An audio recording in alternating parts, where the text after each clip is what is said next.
During my childhood, gaming was a big part of my life, and as you can tell from the videos I made, it still is today. I started my gaming habit with two gaming systems, the Game Boy Advance and the PlayStation 2, but mainly Sony's console. The PS2 was home to the famous Sony platformer trio, consisting of Sly Cooper, Ratchet and Clank, and Jak and Daxter. While I grew up with the former two franchises, I never got into Jak and Daxter as a kid. I had seen the games countless of times in gaming stores, but their covers looked too edgy for my 5-year-old self.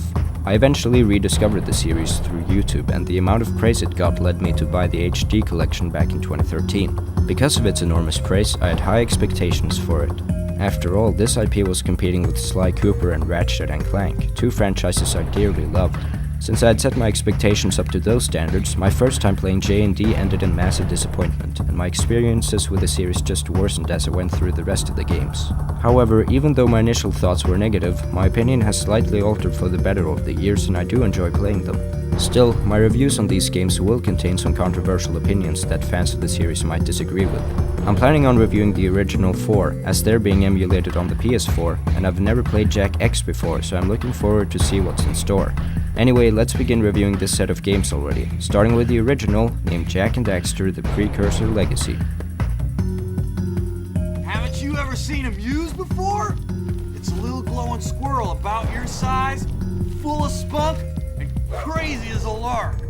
If you're a gamer, a console gamer especially, you've probably heard of the very successful gaming company Naughty Dog. After all, they were the developers behind The Last of Us, as well as the Uncharted series, which I've made review videos of.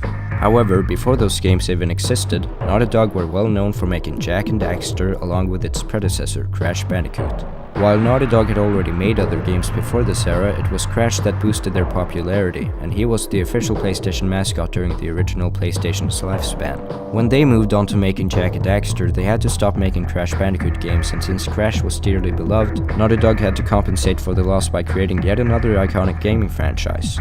On December 3rd, 2001, Jak and Daxter: The Precursor Legacy released and met with critical acclaim, so it ended up being a worthy successor to Crash. Since Naughty Dog are owned by Sony, the game obviously had to release on a Sony console, and the PS2 had released a year prior to this, so that's where the game was launched.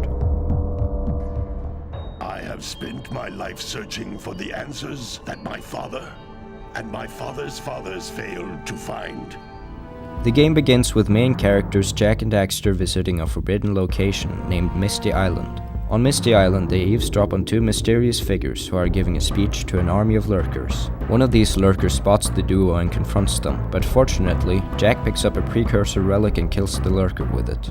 Though unfortunately, the knockback sends Daxter into a pool of dark eco, which would normally kill someone, but in Daxter's case, he turns into an ottsel, which is a combination of an otter and a weasel. Of course, Daxter isn't very happy with this transformation, so he and Jak return home to Sandover Village and ask the green sage Samos for help. Since Samos is the sage of green eco, that's the only type of eco he is able to control, meaning he can't turn Daxter back into his former self. What? Instead, Samos suggests that they should travel the land in search of Gol and Maya, since they're dark eco specialists and will know how to break Daxter's curse. Wouldn't it take less time if you don't too?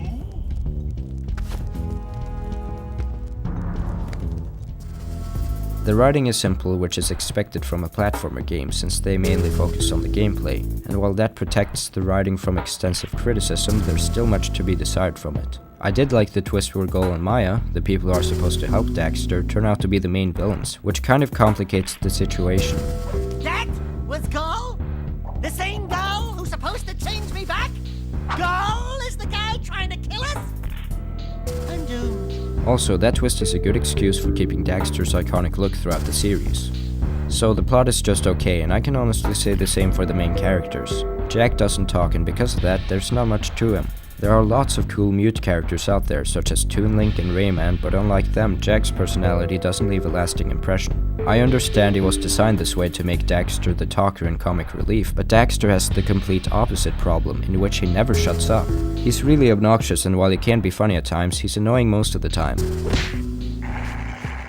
The other two apparent characters in the game are decent. Samos is enjoyable to watch, and thankfully you don't interact with him that frequently to the point where he overstays his welcome.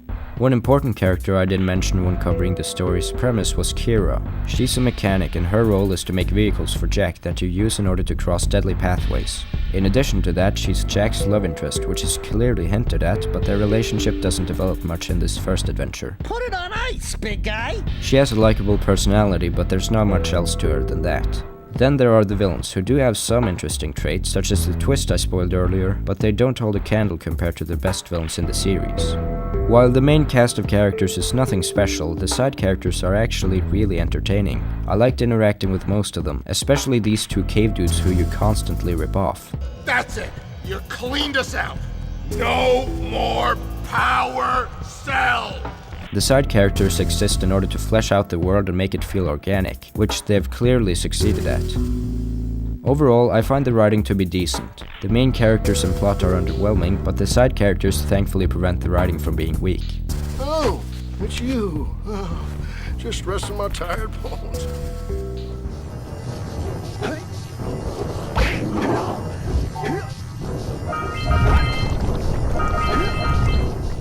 Unlike the rest of the Jak games, the first installment is a collectathon, and like any other game from that genre, the gameplay consists of exploring an open world while collecting items in order to unlock new areas within that world, which leads to further progression. Although copied from other games' formulas, it's an intricate design that works well in the game's favor. Power cells are the collectibles you need in order to win the game. After all, you can't fix Kira's vehicles or unlock certain precursor doors without them.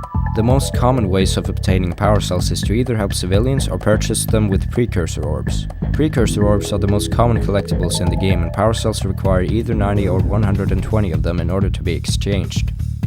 90 orbs each. Where have I heard that before? Scout flies also give you power cells, and they're trapped inside metal crates that can be destroyed by headbutting into them. Collect 7 of these within an area of the map and a power cell will be yours. Everything connects really well, and collecting items is a fun and addictive gameplay style. Of course, collecting absolutely everything can be a chore, because you're going to miss a few items along the way that will most likely be extremely hard to find afterwards. Thankfully, you don't need to collect everything to beat the game, but if you do, you'll receive that sweet platinum trophy, unless you play the PS2 version, that is, but at least you'll have 100% completion evidence. So that's the exploration part of the gameplay, but there's obviously more to it than that. You control Jak, and since this game is partially a platformer, he can obviously jump. He can also double jump, and unlike most double jumps where you just do a flip, this game actually lets you jump twice, which surprised me oddly enough. You have to precisely time the controller input, which isn't the case with most other double jumps I've come across, so it's a bit finicky to pull off. Jak can also triple jump in a sense. What he does is spin on top of his double jump, which extends his air time. It's actually a really convenient mechanism. Another convenient mechanism is the roll jump that lets you jump longer distances. I actually wasn't aware of its existence until I played Jak 2, which I was fortunate enough to play just shortly after spending maybe an hour in the Precursor Legacy. If I had never known about this jump, I would have come across a lot more problems during my first playthrough, so a lack of instructions is a minor complaint to have with this game. Jak can perform a few melee attacks such as punching, spin kicking and headbutting. The combat is fine, but I wish it was a bit more sophisticated, perhaps having a few more moves or at least more strategies for defeating enemies. There are some enemies that mix things up, but they're far and few in between. Other than that, Jak's able to harness eco abilities. Aside from dark eco, since that stuff kills him. Blue eco increases agility and breaks open chests, in addition to unlocking precursor doors and such. Yellow eco enables Jak to throw bullets of eco, and they're able to destroy crates that are otherwise unbreakable. These two powers are very useful, though I can't say the same for red eco. It's never required to beat the game, and all it does is make you stronger, which is redundant since most enemies only take one hit anyway, but at least it extends your damage radius. Green eco is just health, and regaining a hit point takes a lot longer than it should. Still, the power-ups are fun to use for the most part, and the game wouldn't be the same without them. I want to talk about some of the less relevant gameplay modes, since they're actually really good. The ostrich creature is really fun to ride, since the controls feel intuitive and it offers some great platforming segments. The zoomer vehicle also controls well, which is surprising for an old game like this. There are a few minigames that feel a bit wonky, such as the fishing minigame and especially this piece of shit shooting mission that should have been cut from the game. But thankfully, these minigames are kept at a minimum. Besides, that fishing minigame is actually pretty dope, especially the fisherman himself, who is lost in a dream and can't seem to escape.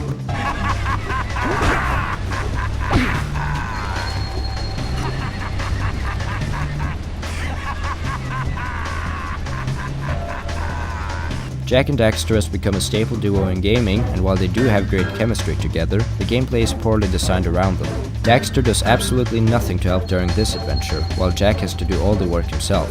Daxter's role is comedic relief, I know, but come on Naughty Dog, this is a game centered around a duo. They're supposed to work together. In other duo-driven games like Ratchet and Clank, both characters are really useful and balance each other out with their unique abilities.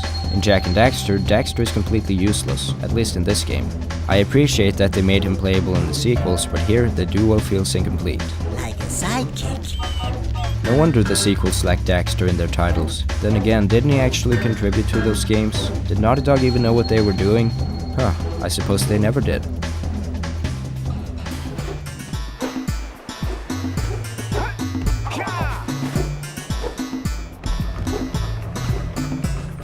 The Precursor Legacy's main attraction is its vast open world, and its fame mainly comes from the seamlessness of traversing through it, having absolutely no loading times whatsoever, which was quite impressive for the early 2000s. By the way, am I the only one amused by the fact that the game's startup screen features a loading bar? It's like they wanted to make sure that we knew in case we hadn't noticed.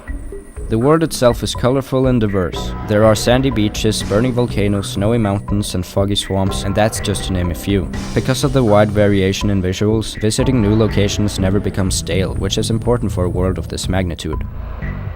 I have to say, the graphics look astonishing for a 16-year-old game, and while I haven't seen the graphics in its original state on the PS2, I bet it still looks phenomenal, since the art style seems to have aged really well.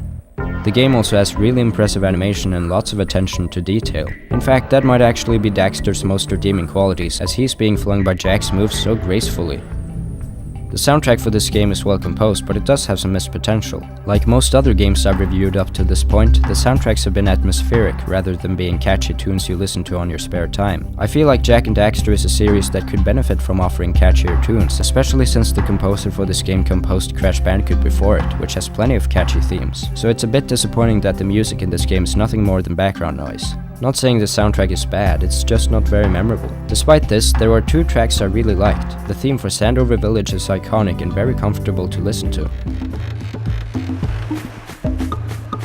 The tracks for the final level are also great, especially since they build upon each other as you progress through that level.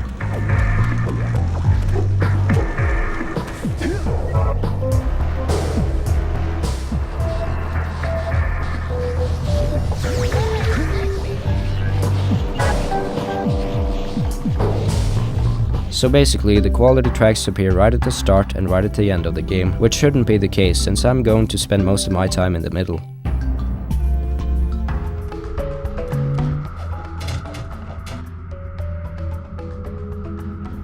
All in all, I think the first entry in the Jak and Daxter series is good.